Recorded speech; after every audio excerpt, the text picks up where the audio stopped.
Gemini, tignan natin kung ano yung mensahe para sa'yo. Keep in mind po na ito ay general reading lamang. Kaya hindi po lahat makaka-resonate. Pakilawakan po ang isipan. At kung yun nga, di kayo makaresonate, try nyo pong panoorin yung inyong other signs for other messages. Kasi pwedeng dun kayo mas makaresonate. Kung gusto nyo naman po na direct lamang sa inyo yung mga mensahe na ilalabas ng ating card, energy nyo lang yung mapipick up natin, pwede po kayong magpa-private reading. So kung interested naman kayo sa ating private readings, rituals, sa ating Cures bracelet and yung ating Cures EEA necklace, pwede po kayong magmensahe. Direct message lang kayo sa ating Facebook page, nandiyan yung link. Pwede rin sa WhatsApp, nandiyan yung WhatsApp number. This is for you, Gemini, Sun, Moon, Rising, and Venus. So, the magic wand. Sabi dito, ito yung tanong ha, na pwede ninyong pagnilay-nilayan.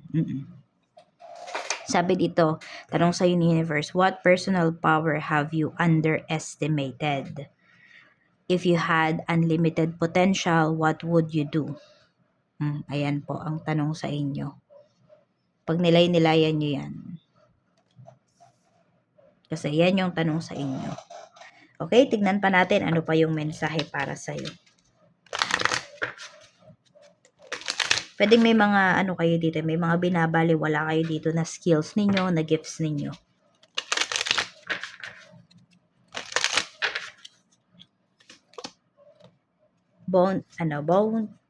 Bounty, di ba?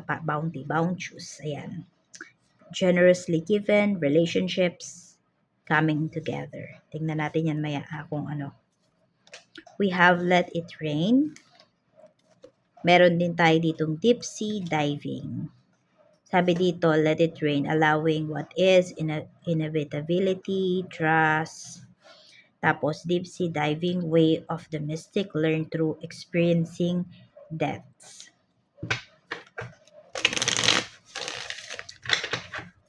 Tingnan natin tong energy na to. We have Page of Wands. So, mag-focus kayo ngayon dun sa mga relationships, no? Na meron din talaga kayong, sabi natin, na benefits. Oo. Yan. Tapos, mga tao to na, could be mga soul tribes mo to eh. Kasi maganda yung energy dito. Tapos, nandun yung give and take talaga. Tapos, naiintindihan ka nila. More on about support yung nakikita ko din at the same time. So, Gemini, ayan. Pwedeng ito family mo. Some of yan man friends or could be co-worker. Ayan po. Parang meron kayo ditong iisa kasi din na na decision. Ayan. Tignan natin. We have Let It Rain. Queen of Pentacles. Okay, so kailangan pag magde-desisyon kayo, kailangan pinagkakatiwalaan nyo yung desisyon na yon. Or kung meron kayong susundin na desisyon, kung may magsabi man sa inyo, ito yung desisyon niya, kailangan mong pagkatiwalaan yung desisyon ng tao na yun. Sabihin natin kung asawa mo to. Or could be parents mo. No? Meron desisyon sila. Oo. Paniniwalaan mo ba? Magtitiwala ka ba dun sa desisyon nila or kukontrahin mo? Ayan. Meron tayo ditong The Hanged One. Learn through experiencing. Ayan po. So, marami ka pang matutuklasan, marami ka pang may experience. More on, nakikita ko rin dito sa behavior ng mga tao. Madami ka ding matututunan. So, kasi iba sa inyo mapagmasid kayo eh. Di kayo masyadong masalita, pero nagmamasid kayo. Inaaral nyo yung mga nangyayari sa paligid nyo. Yan. Pero mas maiintindihan mo daw yan pag na-experience mo.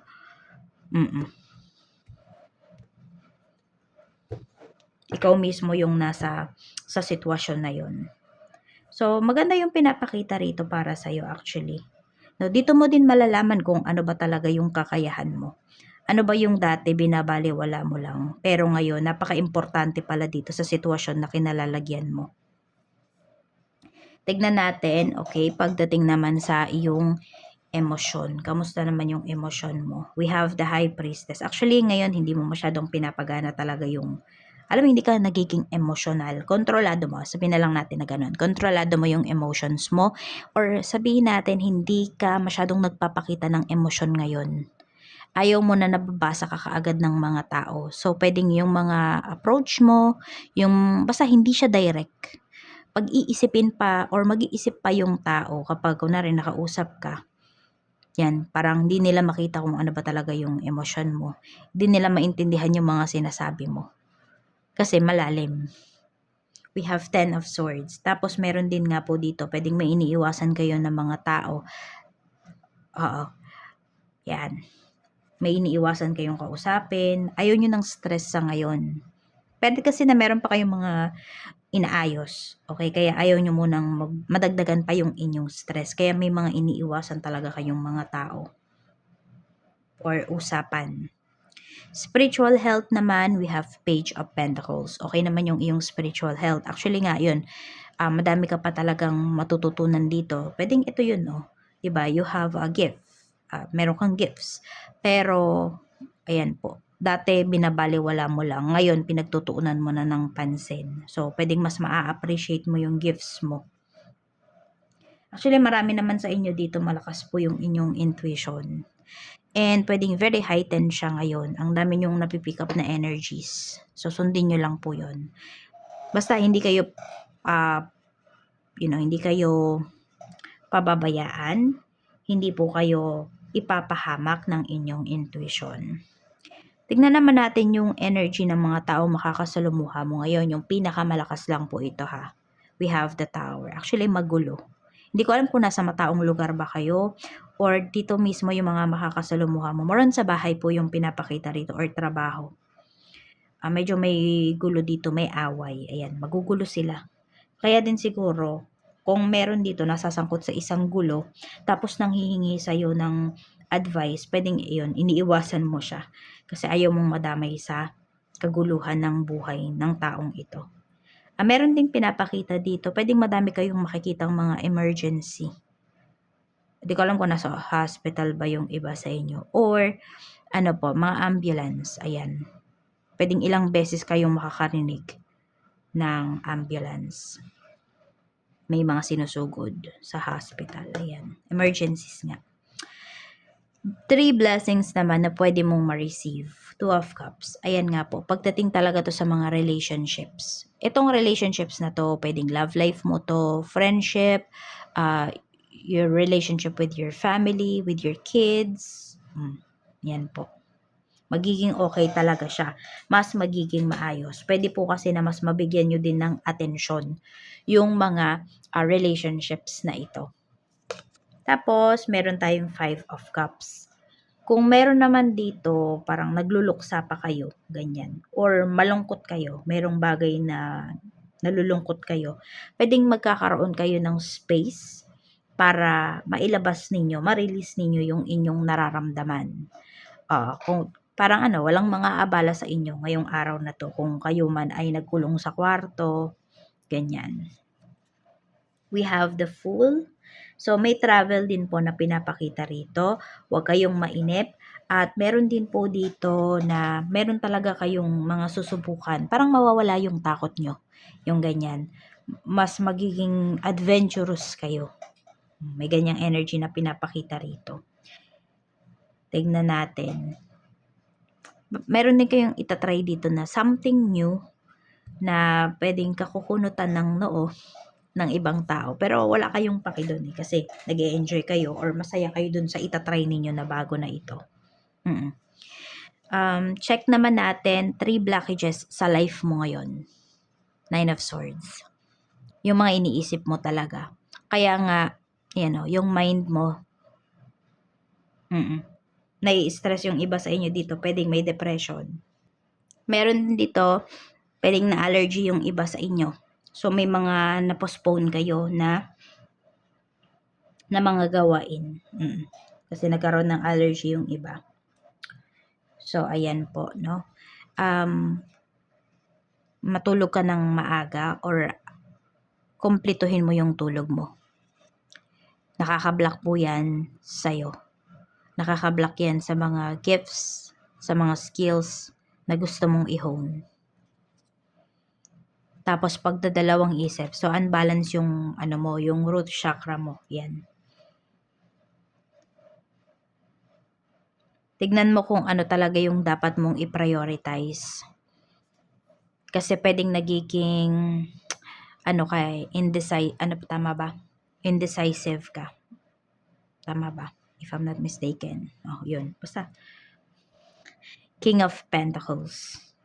Okay, blockages to sa life mo. So, may mga pinagkakagastusan ka rito na pinanghihinayangan mo. Pag nabili mo na, sinasabi mo, dapat pala hindi ko na lang binili. Or dapat pala hindi mo na ako naglabas ng pera. Yun. So, yun yung nakaka-block sa life mo ngayon. May mga ginagawa ka, may mga desisyon ka na hindi mo pinag-iisipan. Pwedeng hindi lang yan pagdating sa pera, ha? Meron din ba dito may utang kayo? So, Gemini, kung may utang kayo rito, you make sure na i-prioritize nyo talaga siyang mabayaran. Apo, nakakaano yan. Parang anak ko lang yung kausap ko. No? So, yes, no? Nakaka-block yan ng inyong yung good flow ng buhay po ninyo. Nakaka-block yung mga utang na yan. Kaya kung mayroon, bayaran mo na. Kung mayroon namang may utang sa inyo, tapos alam mo talaga na hindi na magbabayad yung tao na yon, ay wala kang magagawa kung hindi i-let go. Ayan baka yun na yung kailangan mong i-block. Syempre, di na makakaulit sa'yo yung tao na yun. Pero nakawala ka dun sa bigat nung paghihintay mo na magbayad siya. Kasi yes, kahit sabihin natin, pag pinautang mo lang siya, nadadala mo yung bigat nung energy ng tao na yun lalo na pagdating sa kaperahan, kung napapansin po ninyo. Tignan natin, pagdating naman sa work, kamusta ang work ni Gemini? Sa trabaho, ayan, may mag-aaway. So, pwedeng ito yung away na pinapakita rito, yung gulo nga sa paligid mo, pwedeng sa trabaho yun, kung hindi naman kayo naka-rest day ngayon. So, pwedeng sa work talaga siya. May sagutan na pinapakita rito. Pwedeng ito, magkakainitan. Pwedeng personal, pwede rin naman because of trabaho talaga. So, pwedeng puro trabaho yung pinag-uusapan at pwedeng hindi kayo magkaparehas ng idea nung makakasagutan mo rito. Or kung hindi ikaw yung may makasagutan, ayan, pwedeng may mag-away dito sa mga co-workers mo. Ikaw naman, kamusta ka? 10 of Pentacles. So, okay ka naman sa trabaho ngayon. Ginagampanan mo naman talaga yung job mo. So, wala ka namang reklamo pagdating sa trabaho. Mga co-workers mo, ayun, stress na stress ang mga co-workers mo rito. Kaya magkakainitan ng ulo. Kaya magkakasagutan. Sa business naman, kung may business ka, we have Death card. So, meron ba kakaumpisa lang ng business ninyo? Ayan, kamusta ka? Very hopeful ka rito sa business mo. Ang ganda ng energy mo. Tapos, kontrolado mo pa talaga siya lahat. Sales naman, 7 of Swords. Sa sales naman, okay naman po yung sales ninyo. Yun lang kasi meron tayong 7 of Swords dito. Hindi ko alam kung may nagpapautang dyan sa negosyo mo na hindi niya sinasabi sa'yo, parang ganun. Tahimik kasi yung energy. May sinisikreto. Tignan natin, kamustahin muna natin yung clients mo. 8 of Swords. Ayun. So, clients mo ba may client ka ba dito? Baka siya yung hindi nagbabayad.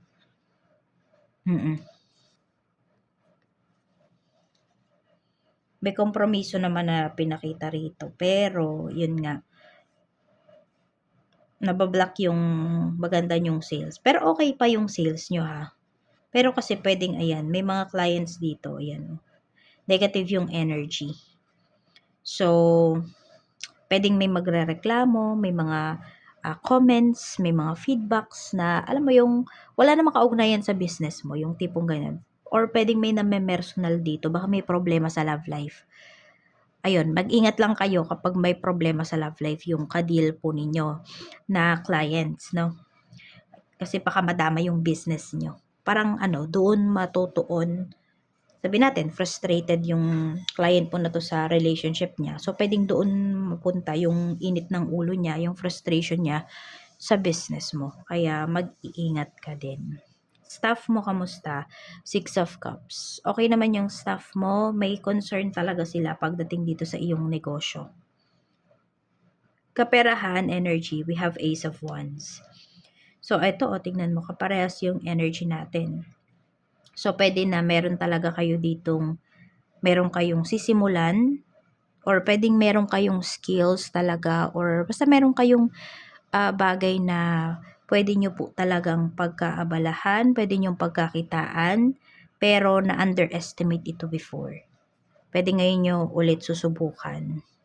Ayan, maging direct ka lang talaga dun sa approach mo, maging seryoso ka dito pagdating sa kaperahan mo. Kasi ayan, madaming blessings yung paparating sa'yo. May offer din kaagad na pinapakita rito. So, maganda yung pinapakita pagdating sa iyong kaperahan. Meron ditong bago or other source of income or new source of income, pero makikita mo talaga or masasabi mo sa sarili mo na dapat pala noon ko pa 'to inumpisahan. Pero okay lang, at least 'di ba inumpisahan mo ngayon. Sa love life naman, tingnan natin unresolved issues. We have the Hierophant. So, may kasal na pinapakita rito. Arranged marriage ba ito? Seven of Pentacles. May hindi okay. Ayan, may away kung ito man ay kasal. I don't know kung nagpaplano pa lang ba kayong magpakasal or nasa arranged marriage ba yung person mo. Alam nyo na 'to pero tinuloy nyo pa rin yung inyong relationship. So, meron dito puwedeng nakasal na ngayon yung person mo. So, ayun, namomroblema ka dito. Paano siya babalik sa'yo? Tingnan natin. Feelings. Two of Wands. Ayun, nasa malayo yung pinapakita rito. So, pwedeng marami po dito. Ang ka-deal ninyo is foreigner. May third party issues talaga.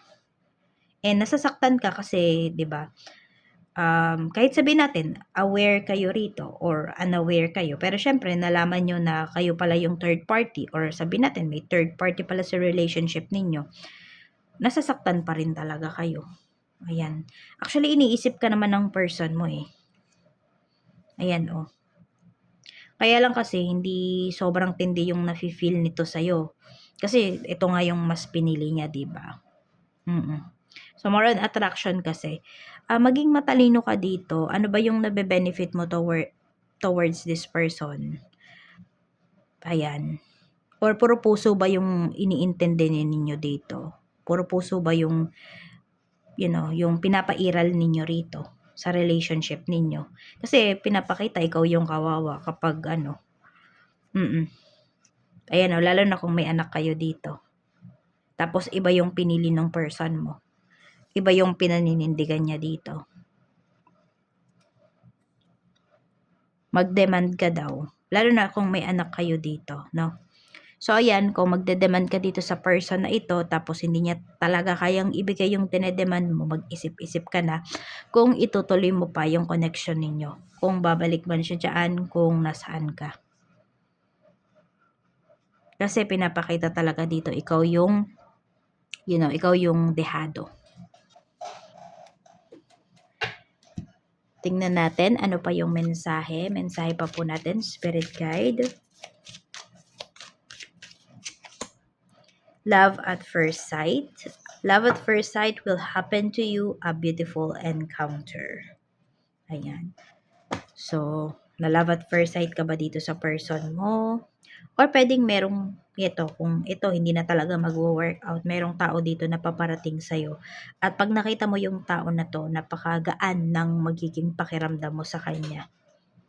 Alam mo yung, hindi lang spark yung mararamdaman mo. May peace of mind ka rin na mafe-feel towards that person. So, ayan lang po yung mensahe. Maraming salamat. Gemini, mag-iingat ka always. More blessings to come.